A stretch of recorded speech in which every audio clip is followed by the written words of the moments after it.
I had spent a few days in Austin visiting friends. I live in Louisiana, so it's sort of an all-day drive.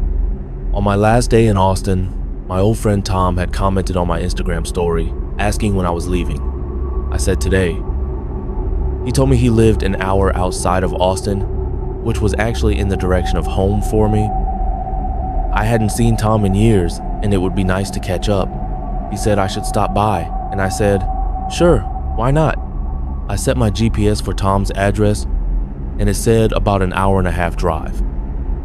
Tom and I had been friends back in high school, but lost touch after graduation. We followed each other on social media, but hadn't really spoken in years.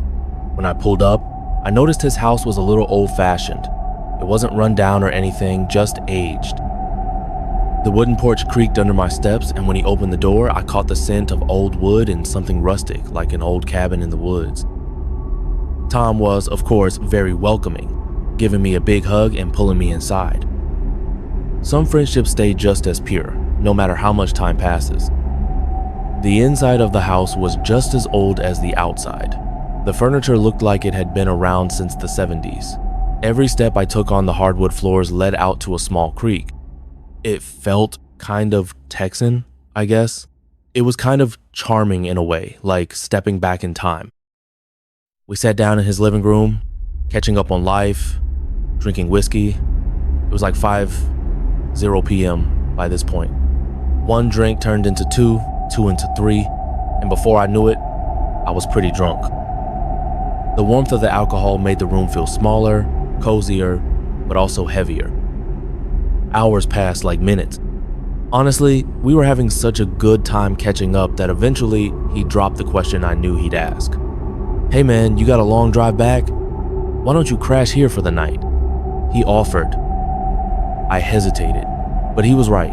I wasn't in any shape to be on the road. I said, yeah, good idea, and asked if I could take the couch. Then he said, nah, I got a spare room. It's nothing fancy, but it's better than the couch. That was good enough for me. We ate some Chinese food that we had delivered, and after a while, he led me down a short hallway to the spare bedroom. I didn't pay much attention to the inside of the room because I was hammered.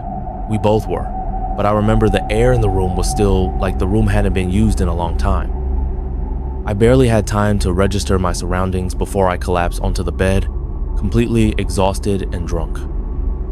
Sometime in the middle of the night, I woke up. My mouth was dry, my head was spinning, and the room was dark except for a little bit of moonlight sneaking in through the blinds. That's when I saw it. In the far corner of the room, on the closet door, there was something hanging. At first, it looked like a long black trench coat on a coat rack, but as my eyes adjusted, the shape of it felt wrong. It had a broad upper portion, almost like shoulders, and the way it hung made it look less like fabric and more like a silhouette. My heart pounded in my chest.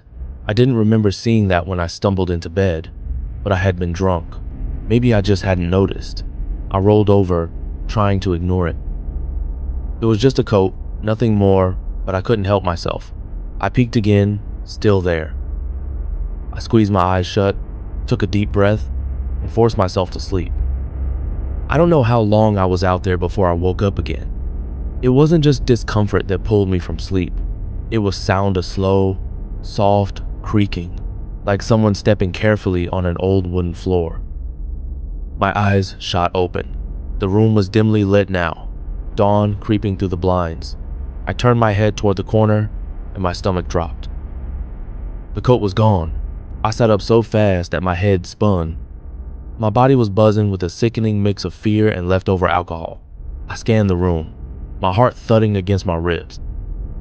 There was nothing in the corner, just an empty closet door. I threw the covers off and rushed to Tom's room. He was snoring, completely unaware of the panic storming through me. I shook him awake, which took a lot of effort considering he was out from all that alcohol. He finally woke up, very confused, rubbing his eyes. The coat, I said breathlessly. The one on the coat rack in the spare room. He squinted at me, confused. What coat? He said. The black trench coat, the one that was hanging on the closet door. It looked like a person, almost. Tom sat up, looking more awake now. I don't own a trench coat, man. "I don't even have a coat rack in that room," he said. I stared at him, waiting for him to say he was messing with me, that this was some kind of joke, but his expression stayed serious. "Come look," I said. He sighed, but got up and followed me back to the spare bedroom. I pointed to the exact spot. "It was right there," I said. Tom scratched his head. "Are you sure you weren't just dreaming?" he asked. But I said, "I know what I saw." I insisted, my voice shaking slightly. "I woke up, and it was there. Then I woke up again, and it was gone," I said. We stood in the room for a few moments, both of us feeling the same eerie silence pressing in on us. Tom finally exhaled and shook his head, agreeing we should check the house just in case. We searched every room, every closet, every corner. Nothing. No signs of forced entry. No weird coats hanging anywhere. Nothing that could explain what I saw. Eventually, Tom tried to convince me that maybe I had been in some kind of half-dream state, seeing things that weren't there. I wanted to believe that. Really, I didn't want to think about the alternative. As soon as the sun was fully up, I grabbed my stuff, said goodbye, and hit the road.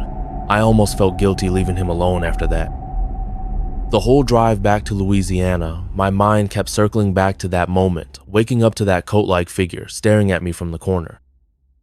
The way it was just gone in the morning, maybe Tom played a cruel prank on me, but to this day, he's never admitted to anything, so I doubt that. Or maybe, just maybe, there had been someone in that house watching me sleep, and they decided to leave before the morning came.